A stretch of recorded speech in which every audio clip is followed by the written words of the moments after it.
Boa noite, meus amigos. Hoje nós estamos iniciando a 7ª aula do nosso curso. Boa noite a todos os companheiros da TV IBS, boa noite ao pessoal de Goiânia e de Brasília. Essa aula foi gravada, nós teremos a aula 7ª, 8ª e a 9ª, todas elas gravadas.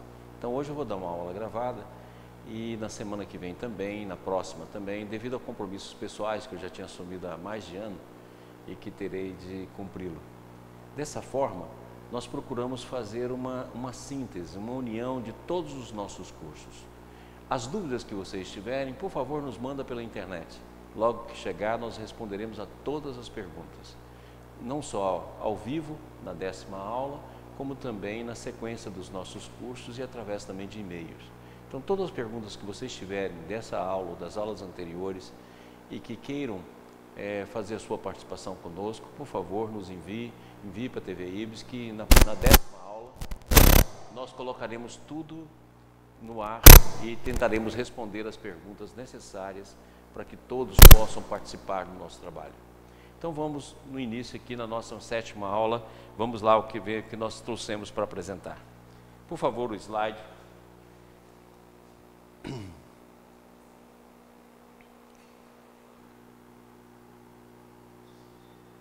Muito bem, vocês estão lembrados que nós já falamos isso demais, que nós tivemos lá, né? O primeiro curso nosso foi a personalidade humana e as constelações psíquicas, a personalidade humana e as constelações psíquicas, parte 2, logo depois nós tivemos evolução do amor, logo depois relacionamento, depois onde está o pai que o filho não vê.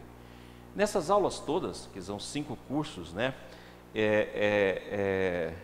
São mais de 80 aulas, nós acrescentamos nessas aulas uma série de conceitos. Hoje nós vamos pegar esse curso todo e fazer uma síntese, colocando algumas coisas novas, principalmente de Cira Rombino, outras de Ubaldi, fazer uma síntese para que nós possamos, a partir dessa síntese, integrar todo o conhecimento desses 5 cursos com esse 6º curso, que é Onda de Transformação 1. Nós vamos voltar a antigos conceitos, acrescentar algo para que a gente possa entender. A primeira coisa que nós gostaríamos de discutir é o seguinte: se nós olharmos bem por tudo aquilo que nós já estudamos, lembra que nós estamos falando desde o início do curso em graus de consciência, em níveis de consciência. E temos assegurado nas nossas descrições que esses graus de consciência, esses níveis de consciência já estão dentro de nós. Não existe a possibilidade da evolução sem que algo em nós se manifeste. Então a evolução não é uma criação do novo. A evolução é, sobretudo, um processo de manifestação do que já existe em estado latente. A vida, a mente, a supermente, a supramente, a mente bem-aventurada, a mente iluminada, todas são processos que nós vamos vencendo a partir do processo de evolução até que a gente chegue e manifesta a nossa plenitude de potencialidade. Por que então tudo está dentro de nós? Nós não teríamos uma explicação se você pegar qualquer escola religiosa, qualquer escola filosófica, ou pegar alguma das escolas pré-existentes, no sentido de falar sobre o homem, escolas de psicologia, algumas correntes de pensamento, principalmente o pensamento oriental, vocês vão ver que sempre falam que tudo está dentro de nós, tudo se manifesta a partir de nós. Mas por que tudo se manifesta? Porque tudo já está dentro de nós todos. Por que tudo isso já caracteriza em nós e só se manifesta pela evolução? Se nós pegarmos a questão 540 do Livro do Espírito, que fala do átomo ao arcanjo. Então, exatamente do átomo ao arcanjo, que começou por ser átomo. Olha, então, o que o arcanjo está fazendo dentro do átomo? Por que o arcanjo está dentro dele? E à medida que ele vai evoluindo, vai apresentando novas características, novas possibilidades. Nós estamos discutindo desde o curso passado, desde as nossas primeiras explicações, que dentro de nós, além dessa mente ordinária, dessa mente comum, dessa mente do dia a dia, existem outras mentes, existem outros estados de consciência, existem outras percepções que a evolução faz brotar a partir do seu movimento. E a gente tem de entender, recordar, voltar aos pontos iniciais para poder explicar por que esses níveis de consciência estão dentro da nossa alma. Então vamos lá, vamos recordar. Vamos recordar primeiro Deus, o Espírito e a consciência. Vamos lá. Não esqueça que a gente sempre faz uma distinção entre espírito e consciência. Lembra da nossa definição de espírito? Espírito é um, como fala Paulo de Tarso em várias das suas epístolas, o espírito é um. E como diz Jesus também no Evangelho de João, Pai, que eles sejam um, assim como nós somos um. Então o Espírito é um. Esse Espírito sendo um, na verdade, ele é formado, como nós já falamos tantas vezes, né? De Deus, individualidade, totalidade e unidade. A individualidade, cada ser é único. Então por isso que está aqui, individualidade, cada ser é único. Totalidade, todos os seres são semelhantes uns aos outros. Ou seja, aqui nós temos a semelhança. Unidade, aqui nós temos a imagem, a unidade no amor, o que cria a unidade e o amor. E Deus, Deus Pai. Então o Espírito é Deus, unidade, totalidade e individualidade. Consciência é nada mais do que a contração da individualidade e da totalidade. Então consciência é um atributo da queda. O Espírito é um só, formado de Deus, unidade, totalidade e individualidade. A consciência, no momento que a contração da consciência pelo processo da totalidade e da individualidade, surge então a consciência. E essa consciência vai se contraindo até que ela chega a ser uma consciência atômica, uma consciência espaço-temporal. A partir daí, então, nós temos a matéria. Então, todos os níveis de consciência se manifestam em nós. A consciência física, a consciência vital, a consciência mental, a consciência intuitiva, a inconsciência iluminada, a consciência superior. São níveis de consciência que existem dentro da nossa alma que vai ter o seu campo mental correspondente. Então é importantíssimo a gente fazer a diferença. O que nós estamos chamando aqui de espírito é espírito com letra maiúscula. Espírito no sentido do ser, do ser real, do ser único, o ser que tudo transcende, formado de Deus, unidade, totalidade e individualidade. Agora, o que nós chamamos de consciência são estados coletivos individuais no processo de descida. Os campos mentais são reflexos desses campos de consciência. E os campos físicos, os campos vitais, são reflexos do processo da evolução e dessa própria mente. Então, antes da consciência existe o espírito, antes da mente existe a consciência e antes da matéria existe a mente. Então a mente tudo coordena, por isso que a mente é capaz de interagir, tudo é uma substância só. A matéria, nós poderíamos falar que a matéria é o espírito, a substância espírito na sua fase negativa, e o espírito é a mesma substância no seu sentido positivo. Entre elas eles vão ter graus de consciência, que é o que nós temos estudado. E consequentemente nós temos então Deus. Deus nós já falamos também várias vezes, Deus como princípio é lei, Deus como essência é amor, Deus como ser é a verdade e Deus como substância é vida. Então quando o Senhor Jesus fala, conhecereis a verdade vos libertará, Ele está indicando que nós conheceremos Deus. É a mesma expressão que Ele também diz no Evangelho de João, todas as palavras que eu ensinei, ouvi de Ti, Senhor. A palavra de Deus é a verdade. Então Deus como ser é a verdade, Deus como substância é a vida, Deus como essência é o amor, Deus como princípio é lei. Consequentemente, o domínio divino, o domínio daquilo que nós chamamos paraíso, que o Balde chama de sistema, porque na verdade a criação de vida é um organismo, onde cada ser é único e ocupa uma função no organismo global, onde a complementabilidade e a interação entre todos os seres através do amor é a correspondência mais importante. Então, consequentemente, esse organismo ele se define além do espaço e do tempo e, consequentemente, da forma. Um organismo perfeito, infinito, eterno e absoluto. Então, esse organismo, ele não é vibracional. É muito importante a gente entender isso. O espírito não é vibracional, ou seja, não pertence a um regime de vibração, por mais rápida que ela seja, 1 bilhão de vezes mais rápido que a velocidade da luz, por exemplo. Não, o espírito não é vibracional, não corresponde a nenhum tipo de onda, ou nenhum tipo de matéria. Ele é intrínseco e ele é interior. O que significa intrínseco? Ele já subsiste de forma onisciente, oniabarcante em cada ser. Então, consequentemente, o espírito se manifesta na consciência. A consciência se manifesta nos planos mentais. Os planos mentais se manifestam nos campos físicos e nos campos vitais. Então, tudo isso é um processo de interação, sendo que o Espírito é uma unidade intrínseca que tudo envolve, que tudo abarca, que tudo tem ciência, que tudo tem onisciência. A substância de tudo isso é o amor. Então, nós podemos dizer que o amor é a substância de todas as coisas criadas. Aquilo que nós chamamos de fluido cósmico universal nada mais é do que o hálito divino, ou seja, o amor que tudo movimenta. À medida que a queda se deu, vai se concentrando esse amor.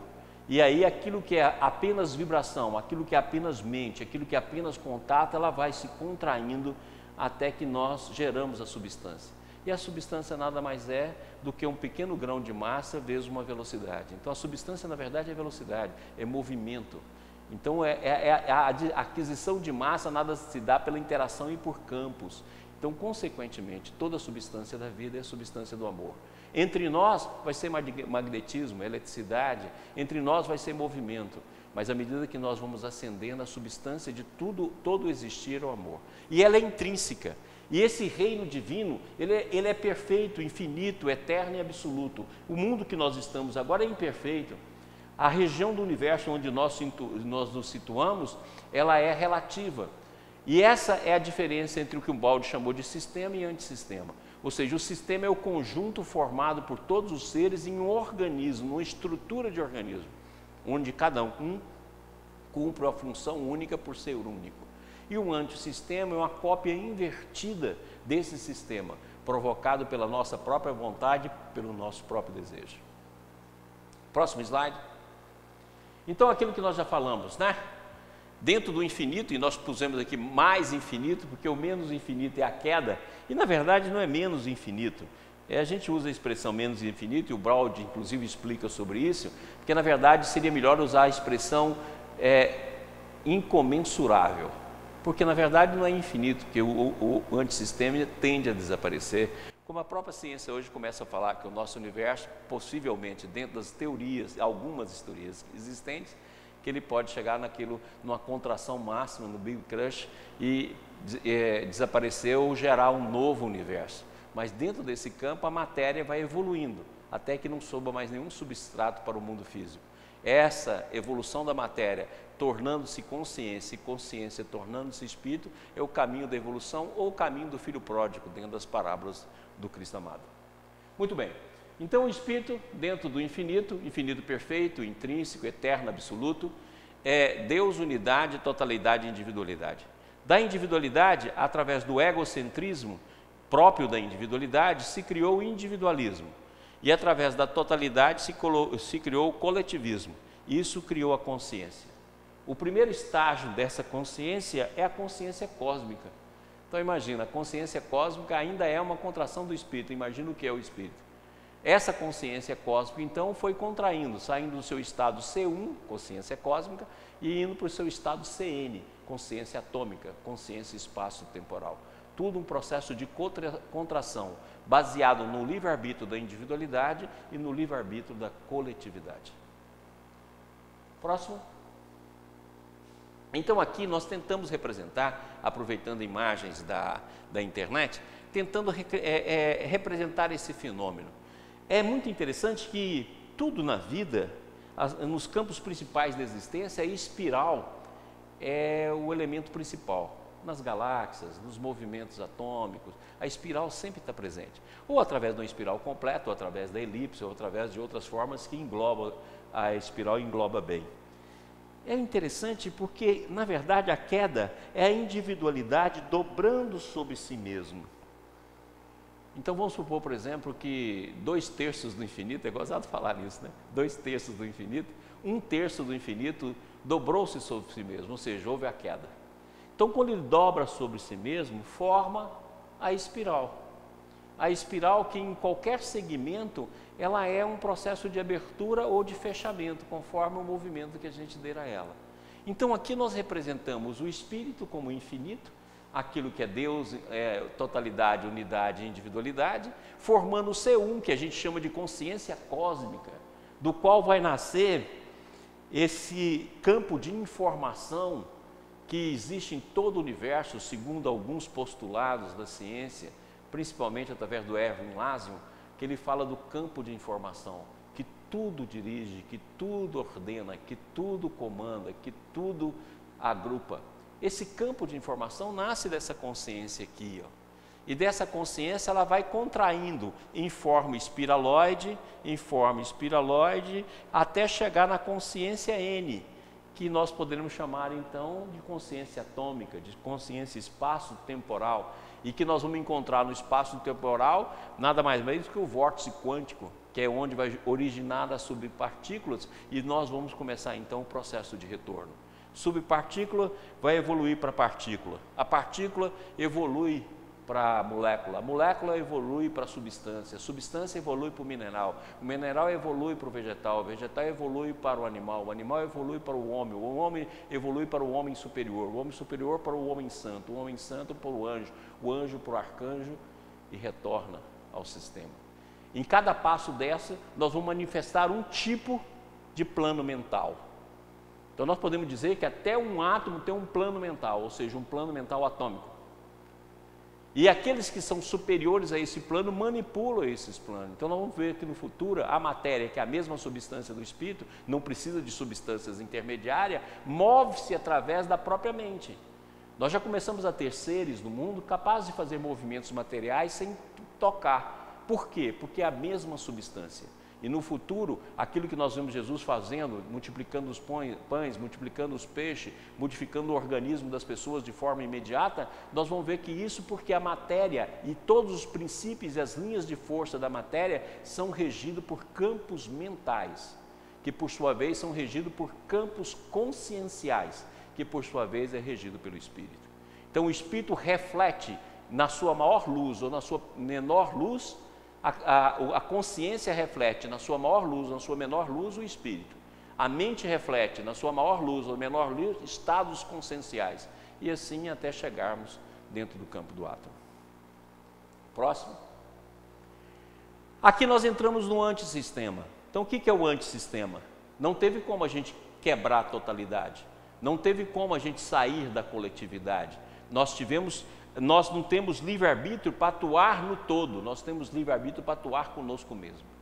Então vamos colocar uma quantidade infinita de filhos de Deus, dos quais alguns filhos, a parábola do filho pródigo é representada por um filho, significa todos esses que em diferentes dimensões contraíram a sua consciência, resolve por livre escolha, por livre posição, fazer o processo de manifestação apenas de si mesmo. Por isso que a gente vê que uma das lendas que mais facilita a nossa compreensão sobre a queda é a lenda de Narciso, porque é exatamente a paixão por si mesmo, deixando de nos apaixonar por Deus e deixando de nos apaixonar por o próximo. Por isso que Jesus falava, se vocês quiserem voltar, ama o próximo como a si mesmo e ama a Deus sobre todas as coisas. E se vocês querem saber qual é o caminho, porque a nossa mente ainda é primária, querem saber qual é o caminho, eu sou o caminho, a verdade e a vida, ou seja, eu sou o amor. Então se vocês querem voltar, tem que voltar para o amor.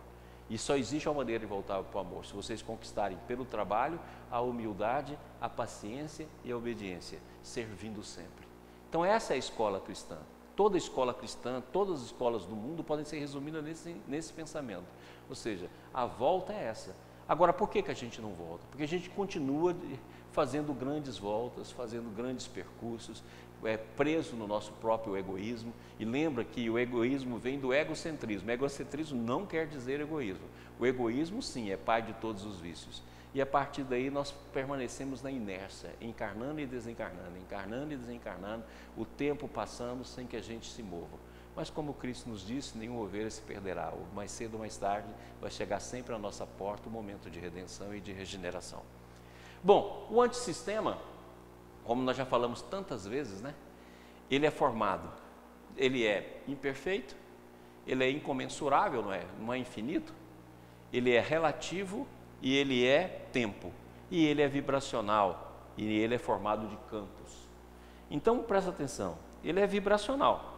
Então sempre vai ver um percurso, um momento, ele é temporal, ele é espacial. Consequentemente, ele é formado de informação, que tudo rege, de multi ou meta-universos, que hoje a ciência já concorda com essa teoria, por energia e por matéria. E o centro dele não é mais o espírito, é a consciência. É por isso que desde o início do nosso curso atual nós temos insistido que nós podemos mudar de estado de consciência. E essa mudança, como nós já falamos nas aulas iniciais, ela é semelhante a alguém que sai de um sono e entra no estado de vigília. Para cada consciência que a gente conquista, algo se transforma, algo muda. É uma nova visão de mundo. E essa visão de mundo é como se a gente estivesse dormindo e acordasse, estivesse dormindo e acordasse. Para cada consciência que a gente consegue manifestar no movimento da vida em nós, nós acordamos e nós automaticamente temos um novo olhar sobre o mundo e sobre um novo olhar sobre a vida e um novo olhar sobre Deus. E esse processo está aqui, ó, dentro do antissistema. Por quê? Porque a consciência vai despertando paulatinamente a partir dos processos da vida. Quando nós não despertamos por nós mesmos, como nós estamos o tempo todo falando no nosso curso, ou desperta você que dorme, você desperta pelo autoconhecimento, a vida vai nos levando pelo movimento de transformação. Por isso que nós não podemos resistir a esse movimento, porque ele vai existir sempre, faz parte do processo do antissistema e da volta ao sistema. Quer dizer, o movimento vai estar sempre, você pode deslocar esse movimento, criando distonias que vão desde as distonias mentais até as distonias físicas, as distonias ambientais, as distonias dos atos, como a gente costuma fazer. Mas não tem como fugir do fluxo da vida, do fluxo do movimento da existência. Ele está presente em nós e o tempo todo nos conduz à transformação. E essa transformação nada mais é do que mudança de estados mentais, mudança de estados conscienciais, até que a plenitude do que nós somos retorne e a gente manifeste, voltando então o amor a Deus e à casa do Pai. Próximo slide, por favor. Esse domínio, além do tempo e do espaço, ele pode ser compreendido de alguma forma pelo cone de luz que a ciência hoje estuda. Então o nosso universo está situado nesse campo aqui, ó, nesse cone de luz. Aqui está o nosso universo. Esse cone de luz aqui é o cone do passado. Aqui é o cone do presente e aqui é o cone do futuro. Então, tempo e espaço configurado dentro do cone de luz. Muito bem. Nesse ponto aqui está representado o hiperespaço, ó. Aquilo que está além do tempo, aquilo que está além do nosso tempo. Então, vamos imaginar vários cones de luz agrupados por esse hiperespaço. Os vários campos de luz representariam vários universos. E esse espaço, que aqui está representado só aqui, mas vamos representar ele também aqui, vamos representar ele também aqui, vamos representar ele aqui também, aqui embaixo também, seria o espaço além do tempo e do espaço.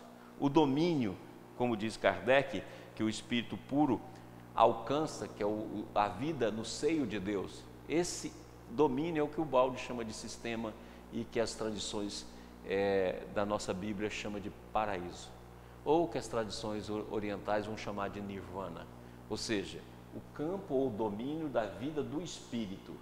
Aqui nós temos no cone a vida da consciência da mente, do campo vital e do campo físico. Aqui nós teríamos então a vida dentro do domínio do espírito. Então você vê que o cone está contido. Pode ser múltiplos cones, mas qualquer tempo está contido no não tempo ou na eternidade. Próximo. Então agora eu queria deixar bem claro uma coisa que eu sempre falo e que eu sempre digo e muitas vezes surgem perguntas a esse respeito ou surgem preocupações no entendimento. Então nós temos duas formas de ser, Essas duas formas de ser, uma é vibracional, está aqui, ó, mostrando a vibração, a troca de vibrações mentais, que o próprio Emmanuel nos diz que o pensamento é um processo eletromagnético. Aqui está a vibração representada por ondas, e aqui está a vibração entre os seres, em interações através de campos aqui representadas. Ou seja, isso é o AS, ou seja, o antissistema. Ele é sempre vibracional. Ou seja, sempre vai ter uma vibração deslocando do ponto A no ponto B na maior velocidade. Mesmo que a teoria da relatividade não aceite algo superior à velocidade da luz, algo material, mas nós, dentro da visão que a doutrina espírita nos ensina, nós podemos ter, inclusive, a nossa mente mais rápida que a própria luz. Então, significa o quê? Significa que nós podemos ter velocidades bem superiores, mas mesmo assim, qualquer velocidade que a gente possa arquitetar para conceitos futuros do universo, ou da nossa vida, ou de matéria sutil, ou de mundos sutis, ou de mente sutil, sempre vai ser vibração e vai se deslocar.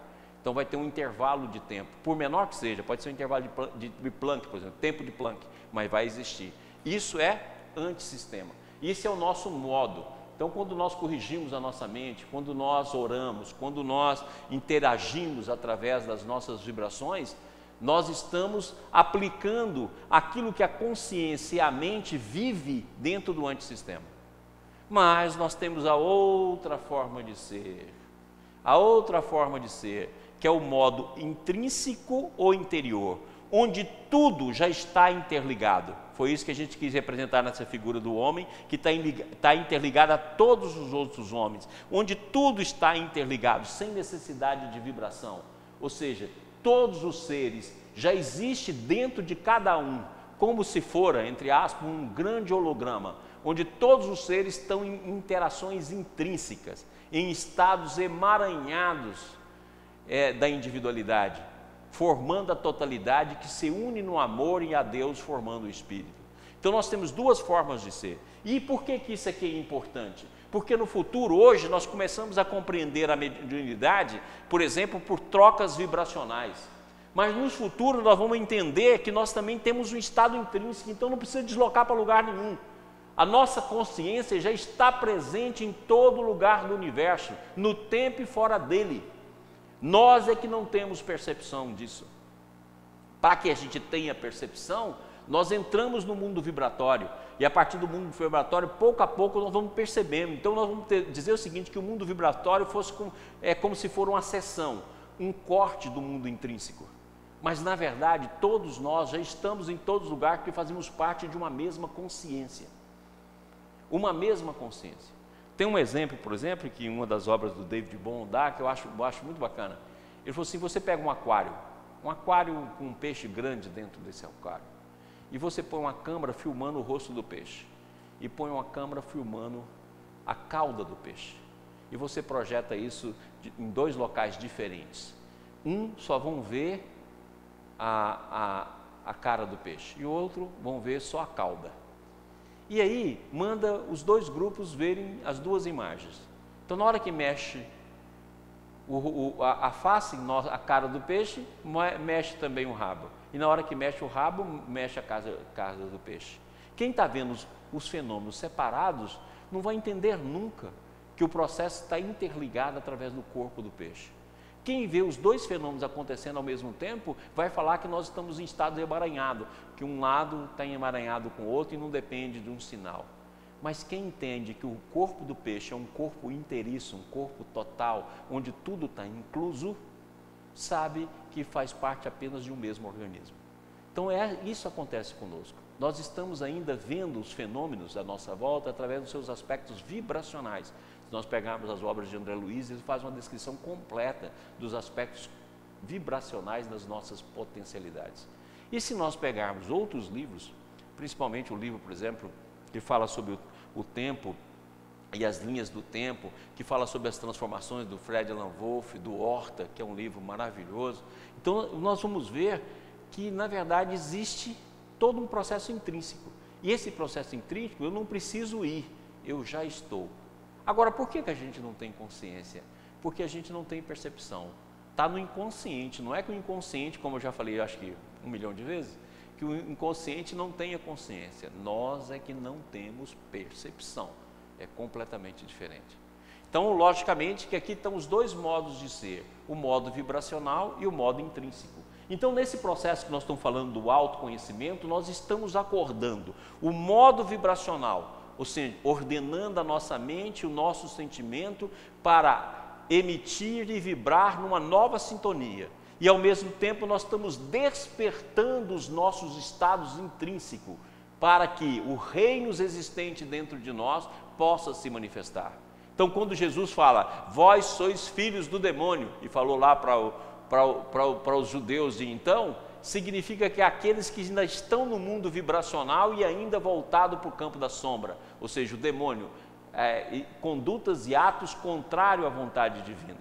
E quando ele diz, vós sois deuses, ele está falando do nosso estado intrínseco, ou seja, o estado que existe dentro da nossa alma. Quando nós falamos sobre autoconhecimento e falamos para a gente ler, para a gente corrigir os nossos defeitos, procurar as nossas dores, definir os ângulos da nossa vida, estudar as nossas projeções, nós estamos falando da descoberta no campo vibracional. E quando nós falamos para deixar que o divino atue em nós, que as forças ascendentes e descendentes das vidas se manifestem, que ele atue dentro da nossa alma, nós estamos falando do estado consciencial, do estado interior, do estado intrínseco, que pode ser despertado pelo próprio movimento da vida.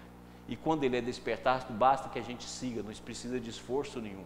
O esforço é apenas para entrar no caminho e deixar que a vida se manifeste, como nós vimos em várias passagens do Stefano Sabete. Muito bem. Próximo. Então vamos lá. Olha que passagem bacana aqui do Sabete de novo, já que falamos dele. No sentido espiritual, toda transformação é o movimento do espírito, ou essência através da forma, e a sua liberação novamente em processo puro. De uma perspectiva espiritual, o principal motivo da transformação é o despertar da consciência em nós e a percepção que dela temos em tudo à nossa volta. Olha que lindo, gente. Num sentido espiritual, toda transformação é o movimento do espírito. Então vamos lá, coloca a caneta aqui, por favor. Meus amigos, então vamos colocar aqui o espírito, olha. Não vamos fazer assim não, porque assim não dá para entender. Vamos fazer assim, vamos fazer um contrário. Eu vou fazer assim, ó. Eu vou fazer tracejado para mostrar que o espírito é infinito. Aí, o espírito é infinito. E esse espírito, então, da contração desse espírito, nasceu a consciência. A consciência, você viu que eu já fiz ela sem tracejar, porque a consciência, ela é incomensurável, mas ela é finita. Essa consciência foi se contraindo até que chegou no vórtice quântico, ou vórtice espaço-temporal. Espaço-temporal, vórtice quântico. Daqui então vai sair as subpartículas, os quarks, o elétron. Daí forma o átomo. O átomo evolui para a molécula. A molécula evolui para a substância. A substância evolui para o mineral até que chega aqui no homem. E o homem prossegue a sua evolução. Só que essa evolução até aqui é determinística e a partir do homem é associativa. Essa consciência vai criando planos mentais.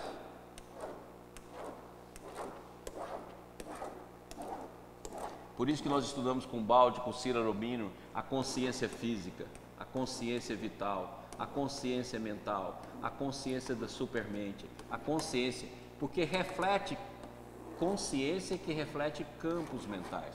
Então eu posso estar no mesmo campo da consciência, mas ela tem vários planos mentais. Essa mudança que é intrínseca, que ela é interior, ela vai fazendo essa mudança e vai se expressando sobre o campo vibracional. Mas olha, o espírito tudo envolve, o espírito tudo conduz, o espírito tudo manifesta, o espírito tudo une. Nós estamos dentro do espírito. A nossa queda não fez a gente sair do espírito, não fez sair do sistema. Nós continuamos dentro do espírito. O espírito é estracejado aqui, não vamos esquecer a nossa analogia.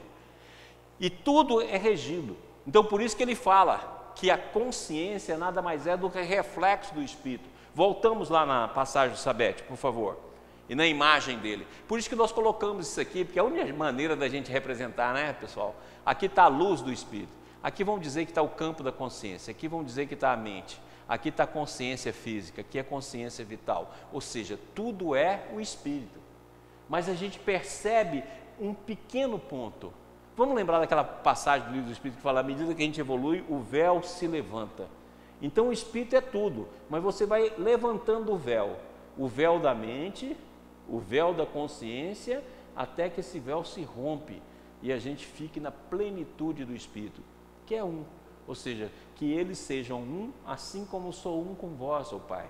Então esse é o processo. Então o processo do autoconhecimento, ele depende de um movimento intrínseco, que é o próprio movimento do Espírito na vida, e depende do movimento vibracional, que são as nossas escolhas nesse antissistema.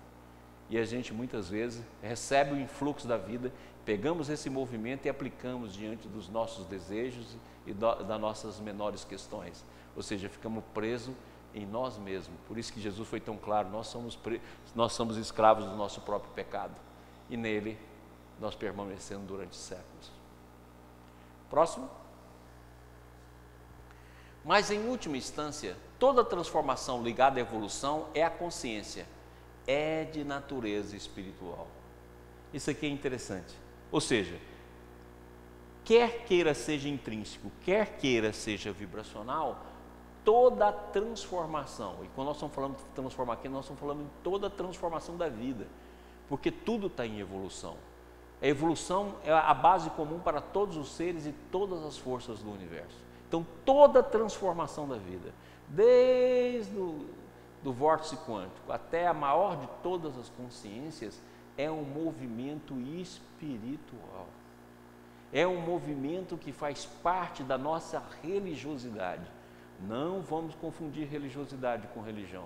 Religiosidade é a nossa interação com Deus. Religião é aquilo que nós vamos criando pelos nossos campos mentais para compreender um pouco mais, um pouco menos a presença divina em nós. Aqui, espiritual não significa crença ou culto. Todos nós somos essencialmente espirituais por natureza. Tudo o que somos e temos é uma extensão desse mesmo espírito. Como o centro de um furacão, nosso espírito é imobilidade interna, quando tudo à nossa volta está em redemoinho. É graças a essa imobilidade e clareza que o nosso espírito consegue dirigir a transformação interior. Assim como o núcleo de um átomo que aglutina todas as partículas numa totalidade, a imobilidade do nosso espírito integra tudo o que fazemos, sentimos e pensamos. Lembra que muitas vezes, pelas descrições, como é difícil a gente descrever com as palavras que a gente usa no dia a dia. A gente fala nosso espírito ou meu espírito. Não existe esse meu espírito. Nós participamos de um espírito pela individualidade. Nós estamos integrados, não tem como romper esse processo. Então, o espírito que tudo dirige. O espírito reflete na consciência, a consciência reflete no campo mental e o campo mental reflete no campo físico e vital. Então, na verdade, tudo vem do espírito. E as energias que surgem a partir do processo de vibração. E o processo emaranhado que representa a totalidade está presente nos dois processos.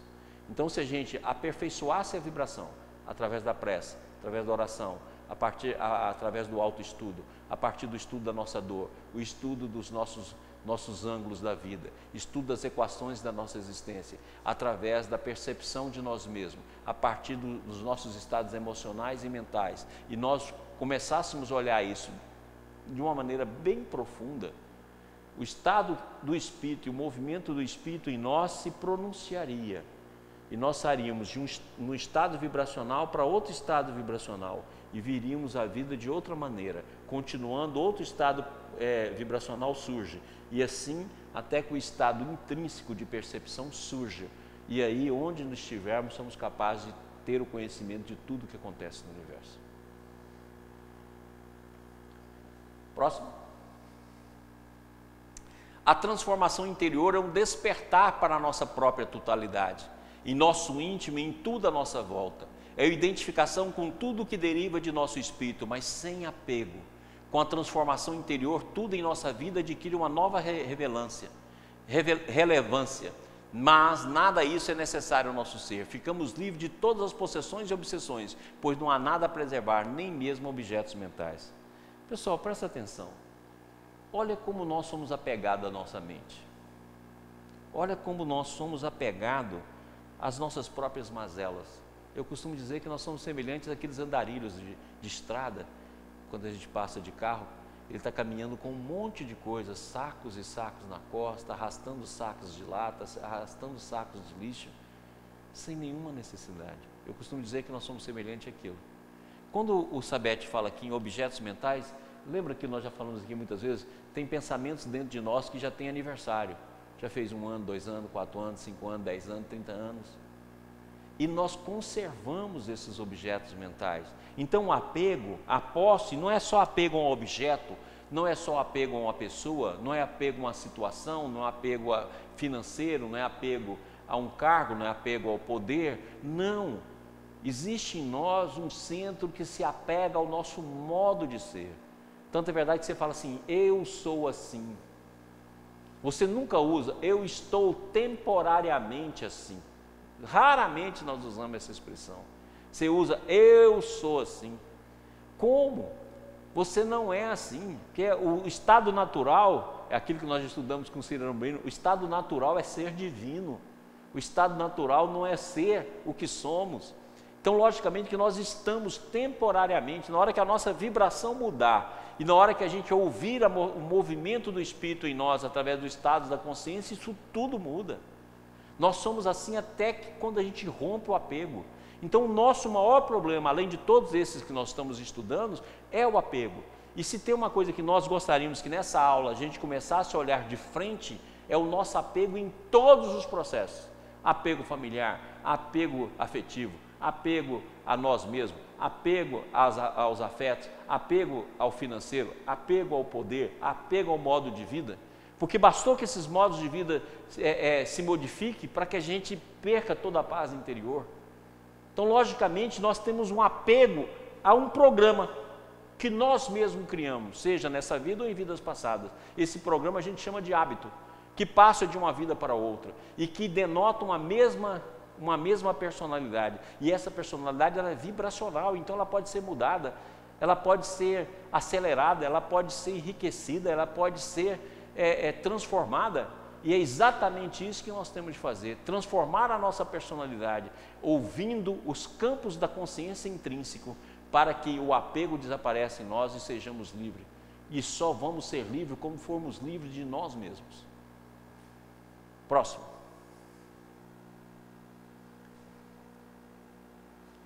O Sabete continua. Transformação interior é também desfazer-se de ideias, imagens e crenças relativo à maneira de ser, nossa ou do mundo. O crescimento torna-se aceitação e, por isso, amor ao que simplesmente é. Nossa capacidade de aceitar e amar aumenta à medida de que nos desfazemos de todos os apegos. O que perdemos ao renunciar à falsa segurança, ganhamos em excitação por sermos livres. Então, o Sabete, ele mostra uma coisa muito interessante. A gente é apegado por uma falsa segurança. Como seria bom se nós soubéssemos que tudo na vida é insegurança? Porque tudo está em transformação, nada perdura, nada se fixa. Então, se nós entendêssemos que não existe segurança, a segurança está na própria transformação. Então, a maior segurança do universo é a nossa própria transformação. Essa é a maior segurança, não é a nossa estatização, não é a nossa coagulação. Não, a maior segurança do mundo é a mudança. Então, se você quer segurança, mude. A mudança é a maior segurança de tudo que existe. Mas a gente se apega, a gente cristaliza. A gente tem certos processos em que nós nos deixamos levar. Nós nos sentimos bem em ser quem nós somos, de ter certo poder, de ter certa influência, de ter certa fama, de ter certo conhecimento, mas tudo isso passa no primeiro sopro do vento, no primeiro sopro da vida. E na hora que isso passa, se nós acharmos que nós somos aquilo, nós vamos junto. E isso tudo está no apego. Então o apego agora, junto com tudo isso que nós já temos estudado, vamos lembrar? Vamos lembrar que nós já falamos, não resistir à transformação. Vamos lembrar que nós já falamos da gente deixar que a transformação seja um processo natural dentro de nós. Vamos lembrar do início, estudar, fazer estudos pequenos a partir da nossa dor, onde teve o teu abuso, aí está a tua dor, então estuda a tua dor. Depois as equações da vida, que é o convite da dor para a transformação. Depois estudar os nossos ângulos de determinismo e livre-arbítrio, que nós já falamos na segunda aula. e continuamos na terceira, é estudar paulatinamente as nossas deficiências psicológicas, mentais, físicas, emocionais, e a partir daí conduzir a mente para o silêncio da mente, que nós começamos a estudar e que nós vamos falar muito sobre isso, ou seja, alcançar o que nós demos o nome de não-mente, que são dimensões da consciência, onde a paz, o amor, a visão, as vozes interiores começam a se pronunciar.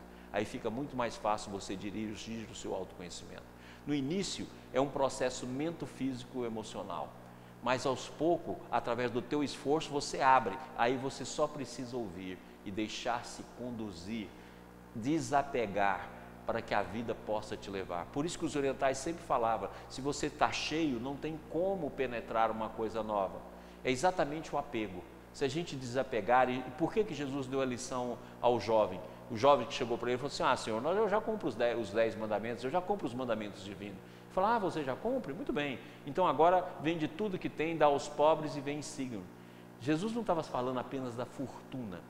Ele estava falando da fortuna, do meio de vida, da forma de vida, da personalidade, dos casos intrínsecos da pessoa. Ou seja, se esvazie de tudo no mundo, vem e siga-me, e vai ganhar a vida eterna. Foi o que o jovem não teve coragem de fazer, porque teve apego. Esse apego é o que nós temos.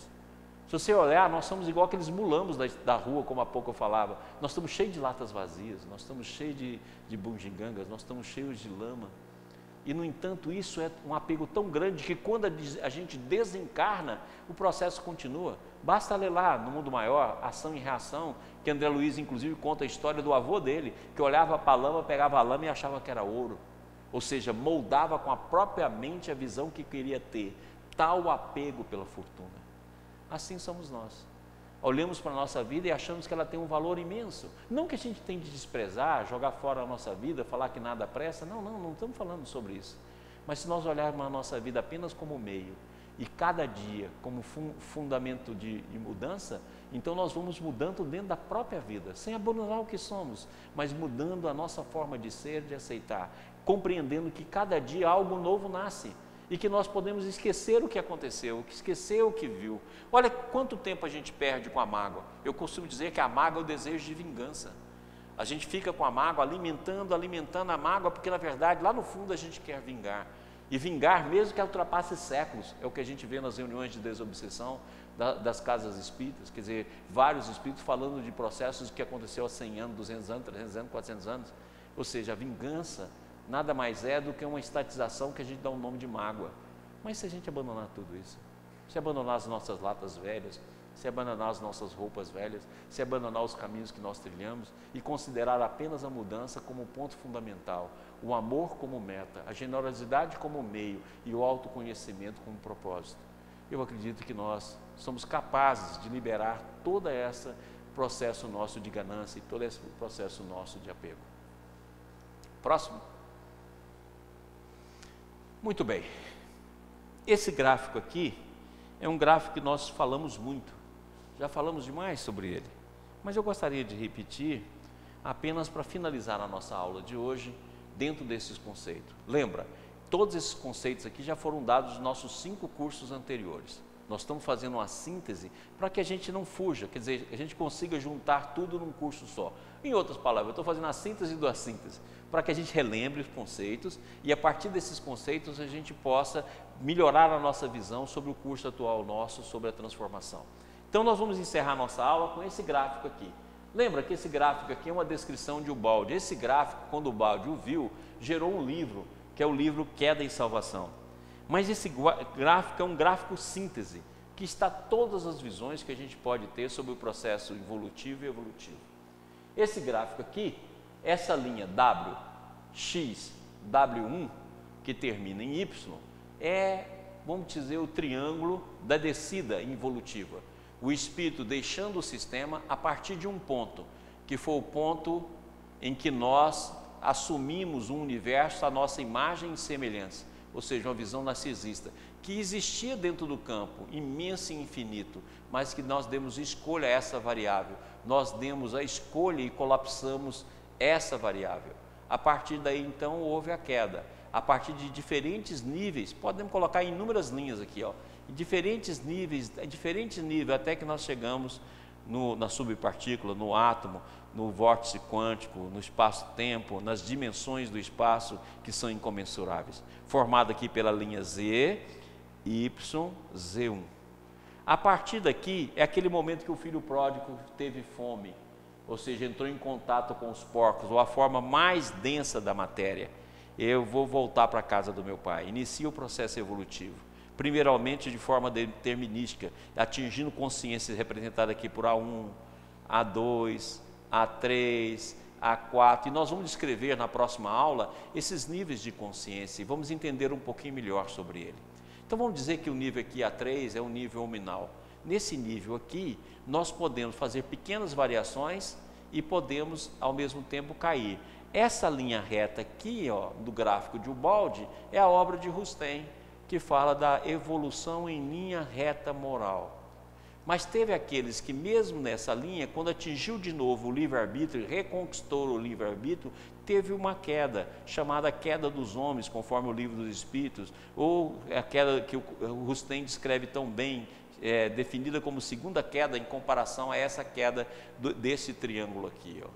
Então, consequentemente, teve a segunda queda. Essa queda é onde nós nos situamos, que gera a queda planetária, que gera a queda psicológica, reencarnatória, e que aqui está representado, ó.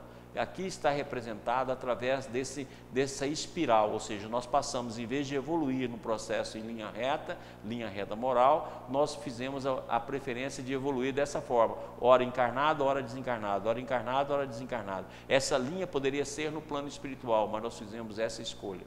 Então, evolução cíclica e quedas planetárias, reencarnatórias e psicológicas. Nós ficamos presos nela, através do corpo físico, através do corpo perispiritual, nós então vamos evoluindo. Então aqueles que conseguiram ir por linha reta, chegam mais cedo ao campo do sistema. Aqueles que vão por ciclos também vão chegar, que estão aqui representados pela linha 1. Então nós poderíamos dizer que o triângulo, os dois triângulos representam a obra de Ubaldi. Essa vertente aqui representa a obra de Rustem, e essa vertente aqui representa a obra de Kardec, da evolução, que André Luiz também explicou, evolução em dois mundos. Isso para a visão espírita, porque se nós formos pegar Cira Rombina, ele é igual o Kardec, igual o Ubaldi, vai explicar isso aqui dentro dessa visão, né? Vai explicar isso dentro dessas dimensões. E nós vamos também, se formos encontrar lá o livro tibetano dos mortos, o livro do Antigo Egito, o próprio budismo tem várias das noções que Rustem nos mostra e várias das noções que Kardec, André Luiz, Emmanuel nos leva e nos explica. Passa mais um slide que eu acho que ainda dá tempo. Então, nós devemos entender que a evolução não se dá apenas num ciclo, a partir do átomo até o arcanjo, mas que teve uma contraparte, e essa contraparte é o que o Ubaldi chama de involução ou contração de consciência. Isso, então, nós explicamos o que nós falamos desde o início do nosso curso. Todas as potencialidades, todos os estados psíquicos, todas as vibrações e todo o estado intrínseco já está em nós, esperando apenas que a gente busque. Se a gente não buscar, não tem como, a vida vai manifestar isso, e nós mais cedo ou mais tarde encontraremos a dor como elemento dos desvios das posições do movimento da própria existência. Não tem como. A dor é apenas o fator onde a gente abusa. À medida que a gente for apegando e abusando, logicamente que a dor vai surgir. Então nós podemos evoluir pela própria vontade, fazendo nós mesmos o artífice da nossa própria evolução, ou podemos esperar a vida, ou como diz Emmanuel, né? Pode ser semelhante a uma pedra dentro do rio, esperar séculos e séculos até que a água de tanto bater a purifique e torne-se uma pedra preciosa, ou nos colocar na mão do ouvir, colocar na mão daquele que vai lapidá-la, que somos nós mesmos, e junto com o curso da vida nos transformar. Então espero que essa recordação tenha sido útil, que nós vamos continuar ela também na oitava e na nona aula, acrescentando novos conceitos, como nós trouxemos aqui do Sabete, trouxemos aqui algumas coisas mais de Ubaldi, fazendo com que o nosso curso se situe diante de todos os outros 5 cursos que nós trouxemos para vocês, e que possa ajudar o entendimento do que é o verdadeiro autoconhecimento. O verdadeiro autoconhecimento não é correção vibracional, mas manifestação de estados de consciência que já existem em nós, devido à contração e o estado involutivo que nós tivemos antes de nos manifestar como homens. Então, até lá, a semana que vem estaremos com a 8ª e a 9ª aula também, que serão gravadas, e dentro desse conjunto vai ser possível a gente falar de vários aspectos dos processos de autoconhecimento. Muito obrigado a todos, que Deus abençoe, até a próxima semana.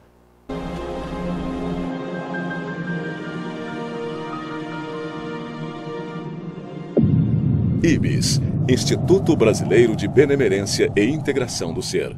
www.ibis.org